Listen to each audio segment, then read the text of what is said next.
Notre Dame is like any other blue blood in college football, despite the fact they don't play in a conference. They have the same goals and aspirations as Alabama and Ohio State and Michigan and countless others. Make it to the college football playoff, win a few games, and be the last team standing, hoisting up the national title. And on Friday, the Fighting Irish might have doubled down on their opportunity to guarantee a spot in a 12-team postseason picture.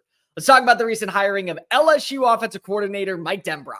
If you are new here, welcome on into the channel. My name is Cole Thompson. I'm a radio show host based in Houston, and I talk college football daily. So if this is the type of content you enjoy, plus coaching searches, anything going on with the transfer portal, bowl eligibility, and a bunch of other nonsense, make sure you smash that subscribe button down below. Leave a comment telling me your thoughts on the hiring of Denbrock in South Bend. Tell your friends, your family, your mortal enemies, best of bros, Notre Dame fans, and college football aficionados everywhere about this channel, because we're on the race now to 5,000, then 25,000, then 100,000. And ladies and gentlemen, I think you know we're going to get there. So jump on in while the water's fine. Give me a follow on social media at Mr. Cole Thompson. I call it Twitter. You can call it X. I don't really care what Elon wants to call it. But that way, conversations in college football never have to stop flowing. This is a mic drop by Marcus Freeman. This is by all means one of the biggest moves that could transpire and change the course of what we think of the 2024 season, because we know Notre Dame is going to be a player for a college football playoff berth. We know that they're going to be a team that fights for the opportunity to finish 11-1. And you got to go 11-1, in my opinion, when you're an independent, because you have to make sure that there's no second guessing whatsoever.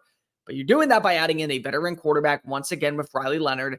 But now you're bringing in an offensive mind who should be a bigger upgrade over Gerard Parker. And I don't want to take anything away from Gerard Parker. His work with Sam Hartman was fine. The offense was good when it came to running the football with Audric Estime, and they did have stability in the trenches. But make no mistake, Mike Debrock is one of the up-and-coming superstars and has been a staple of offensive consistency wherever he's been. Whether that be at Notre Dame back in the early 2010s, whether that be at Indiana State, whether that be when he goes to Cincinnati and takes over with Luke Fickell, and then over the last 2 years in Baton Rouge, he has been a constant successful machine when it comes to dialing up plays and working with what's at his disposal. That is another key that we don't talk about enough. Teams always find ways to land in premier talent, whether that be in Baton Rouge, Louisiana, or Cincinnati, Ohio, or Tuscaloosa, Alabama. Teams are always going to add in talent. But the difference is not every talent is going to be the exact same. 5 stars aren't looking at group of 5 schools, unless it really is just a home away from home type deal. Notre Dame is a private institution. They have gotten better on the recruiting trail, and we know that based off of their recruiting classes the last 2 years underneath Marcus Freeman. But they are a team that won't have the same amount of talent that you would see in Georgia, or you would see in Louisiana, or in even South Carolina or Florida for that instance. But make no mistake, sometimes it's not about what ingredients you have, it's about what you can do with the ingredients. And that's been the key element for a guy like Denbrock. Go back and look at his time at Cincinnati when he was able to turn Desmond Ridder and Jerome Ford into a deadly backfield that went all the way to a college football playoff. Look at the success he had last season with Jaden Daniels making the jump from Tempe, Arizona down to the swamps of Louisiana. And look at the success that he had when he was at Notre Dame back underneath Brian Kelly. There was a reason why Kelly went out of his way to make sure that he called on somebody that he trusted and somebody that he knew was going to help elevate the status of a team when they had no idea what direction they were going in. Never forget, you look at LSU going into 2022, this was a roster that was barren. They lost a ton of talent because they didn't trust what Brian Kelly was going to implement. They got 10 wins last year. This was a team that this year brought in good, exceptional names and had superstars from wide receiver Brian Thomas, Malik Neighbors. You also have to throw in Logan Diggs, and definitely got to mention the Heisman Trophy winner himself, Jaden Daniels. Yeah, they underachieved in terms of going 9-3, but they have a shot at getting 10 wins once again in the ReliaQuest Bowl. He won't be there, and neither will Jaden Daniels, but that's neither the point. The situation is that now you're bringing in an offensive mind to work with a veteran quarterback who probably has a little bit of similar skill sets as a guy like Jaden Daniels.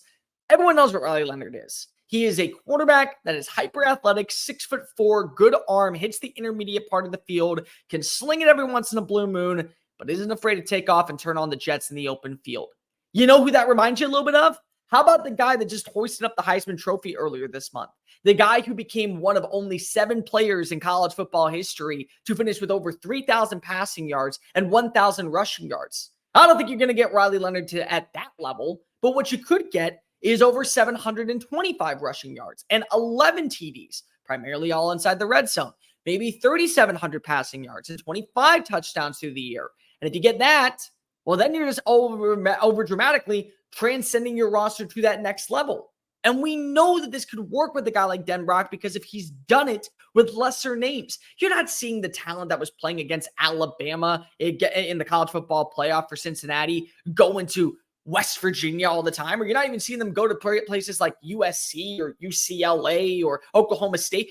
They're going to a school because that's the best fit for them. And for some, that was the only offer that they got that was worth taking instead of walking onto another program. Denbrock doesn't care. Denbrock just does whatever he wants and he makes it work in his favor. He takes plays out that are definitely not going to be at the disposal of what the offense wants to run, and he implements plays that do work. That way, you don't counteract or contradict yourself, and you continue to see continuous growth. That's what Marcus Freeman is. Growth, stability, continuity. We talk about this team. We all expected Notre Dame to be a player for maybe a top 10 status or a New Year's Six Bowl bid. I don't know many people out there that were saying they were going to hold their own against everybody and run to the college football playoff, but they were an emerging team with what they got with Sam Hartman. Now, in my opinion, you upgrade even more at quarterback, and you also upgraded offensive coordinator. Many people thought that when Tommy Rees left South Bend that this was going to be a downtrodden year, and it wasn't elite by any standards, but losing Parker might have been the biggest blessing for you because now you upgrade at OC, and more specifically, you upgrade your chances of making it to the CFP. We're not leaving out a blue blood like Notre Dame if they go 11-1. They absolutely are going to hold their own and potentially punch their ticket to a 12-team playoff. And if they added the right receivers via the portal, if they continue to build off this recruiting class, another stable, solidified top 15 recruiting class, and if they're able to make sure that the younger players who are replacing veteran talents are prepared, well-established, and have a consistent feel going into the next season, how do you not like Notre Dame? Honestly, how do you feel like Notre Dame is not a team on the come up, especially with what you know that they could be versus what they are? What they are is a good team that every single year should be fighting for 9-3 and 10-2. With the right quarterback, an upgraded OC, and a few names that are sprinkled in over the top, whether that be at wide receiver or tight end or interior offensive line, don't think for one second that you're not going to be a contender. They've gone out of their way and added in talents, and they're not done. I'm looking forward to seeing what Notre Dame can be in 2024. With Denbrock at the helm, I would not be shocked to see them be all the way fighting for a shot at the national title. And more importantly, I wouldn't be shocked to see Riley Leonard maybe making a trip up to New York City.